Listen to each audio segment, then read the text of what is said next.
A lot of the problems in our world stem from this. As you can see, the spiritual desire is the biggest of all these desires here. When this desire emerges, as I said, we don't necessarily identify it as being a desire for spirituality. We just feel it as an emptiness in all these other desires. We feel a certain problem that, life's meaningless with all these things. We're not being fulfilled with all these things.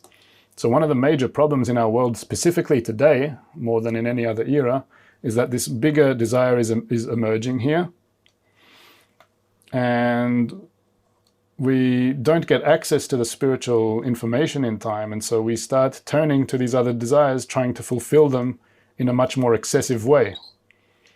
So it leads to all kinds of things like what you see with food, as we talked about, obesity being a growing problem, all kinds of excessive things that we do in relation to sex, things that we do with money, like, for example, a lot more greed and exploiting of people in the name of making more money.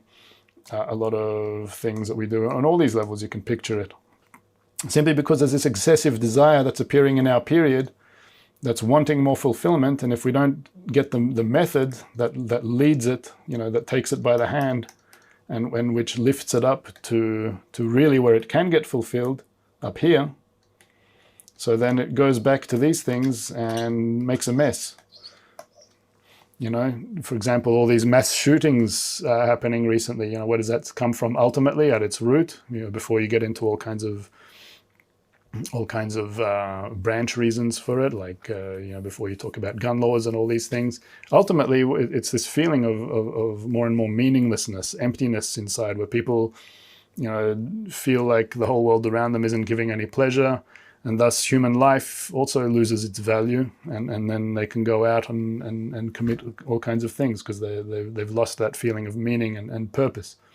So that also comes down into this point of portioning our food properly. We see how this imbalance of relating to these things, what a kind of a mess it causes. And if we simply add that you could say spiritual component into our life, or you could even say adding a component where we learn how to love, bestow, positively connect to others in a meaningful manner, that would actually bring about, as a byproduct, balance on all these levels. We'd know how to relate to all these previous levels of desire in a much more balanced and necessary kind of way, and it'd actually fix a lot of the problems incorporeally too.